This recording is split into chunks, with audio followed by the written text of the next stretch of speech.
وكالعادة يا صديقي، قبل ما نغوص في الأحداث، لو لسه ما صليتش أي فرض من فروض ربنا النهاردة فقوم دلوقتي صلي فورا، لأن الصلاة أهم من أي فيلم أو حاجة في الدنيا. الموضوع بتاعنا بيبدأ في أقصى الشمال سنة 1857، في مكان كله ثلج وجليد. بنشوف سفينة محاصرة في التلج وطاقمها كله متوتر بيحاولوا يحرروها. بيظهر مساعد القبطان ويكلم القبطان وبيقول له إن العمال عايزين بعد ما يحرروا السفينة يرجعوا على بلادهم الدنمارك، لأن السفينة دي تبع الملك الدنماركي ورايحين في رحلة استكشاف للقطب الشمالي. القبطان بيرفض ويركز على هدفه، الاستمرار للقطب الشمالي مهما حصل. في اللحظة اللي بعد شوية بيحصل انفجار في عربة بعيدة، وبيقفز القبطان ورجاله يشوفوا إيه اللي حصل. بيلاقوا شخص مصاب عنده رجل صناعية، وفي الوقت ده يظهر لهم وحش غريب شكله مسخ ومرعب، بيجري وراهم وبيصرخ إنه عاوز فيكتور اللي معاهم. القبطان يرفض يسلمه، وبيحصل صراع عنيف مع الوحش اللي مش بيهزم مهما ضربوه. النار مش مؤثرة فيه، ولحد ما القبطان يجيله فكرة ويغرق الوحش في الثلج، فيفرح ظنا إن الخطر انتهى تاني يوم. فيكتور يفيق ويتكلم مع القبطان ويقول له إن الوحش ده قتل 6 من رجاله.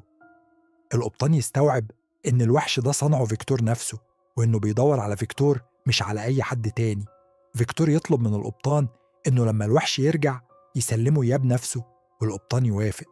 وبكده نبدأ نحكي قصة فيكتور فرانكشتاين، ابن جراح مشهور وأم من عيلة نبيلة حياته كانت قاسية شوية. أبو فيكتور كان متسلط وغريب، وعشان حلمه إنه يبقى جراح عظيم كان قاسي جدا عليه. بعد وفاة أمه وهو طفل، فيكتور يحلم بالملاك الأسود اللي بيقوله إنه هيعمل حاجات محدش عملها قبل كده.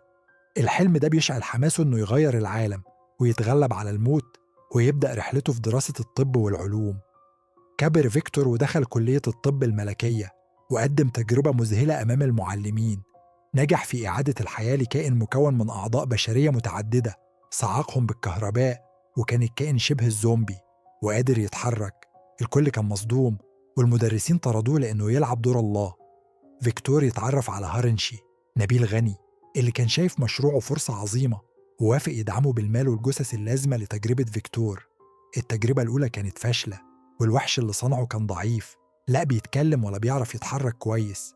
بس فيكتور كان مصمم إنه يعلمه ويجعله إنسان طبيعي. الوحش بيتعلم بصعوبة شديدة، وكل ما فيكتور يعلمه الوحش يغضب أكتر ويكره فيكتور. في الوقت ده يجي ويليام أخو فيكتور ومعاه خطيبته إليزابيث يزوروا فيكتور، والوحش يشوفهم ويتعلق بيهم، خصوصا إليزابيث اللي بتعامل الوحش بلطف، والوحش يبادلها المشاعر. لكن فيكتور بيستمر في معاملته الوحش بأسوأ، وبسببها الوحش يغضب أكتر ويبدأ يتصرف بعنف. بعد فترة الوحش يكتشف هويته ويحاول الانتقام من فيكتور، ويطلب منه إنه يصنع له شريكة عشان يعيش معاها. وفيكتور يرفض الوحش يهاجمه، ويتدخلت إليزابيث في الأحداث بالغلط ويقتلها الوحش، ويقتل ويليام كمان في مشهد مأساوي. الوحش ياخد إليزابيث للغابة ويموت قدامه، ويبدأ فيكتور رحلة من الألم والانتقام. الوحش بيتعقب فيكتور لأقصى الشمال وبيسيطر عليه لحظة بعد لحظة، لكن فيكتور يقدر يهرب ويستعمل الديناميت لمحاولة القضاء على الوحش. لكن الوحش يتفادى الموت ويصاب فيكتور بدلا منه. القبطان بيشوف كل ده ويستوعب إن الوحش مش مجرد وحش، لكنه كائن عاقل وعنده مشاعر. في النهاية الوحش يحكي القبطان وفيكتور قصته بالكامل: الهروب من البشر، العيش مع الجد الأعمى اللي علمه الإنسانية، قتل الذئاب اللي هاجموا البيت، ومعاناته للعثور على هويته، والانتقام من فيكتور بعد خسارته. لكل اللي أحبهم فيكتور يعتذر للوحش، والوحش يقبل اعتذاره. فيكتور يموت بسبب إصابته، والوحش يعيش حرة مع القبطان اللي يأمر طاقمه ما يقربوش منه ويسمح له يعيش حياته بسلام. الفيلم هنا بينتهي يا صديقي، وبصراحة زي ما شفت واحد من أفضل أفلام الرعب. أداء تمثيلي رائع، كادرات وموسيقى تصويرية ممتازة. رغم إن مدته طويلة شويتين، لكن التجربة كلها ممتعة ومثيرة.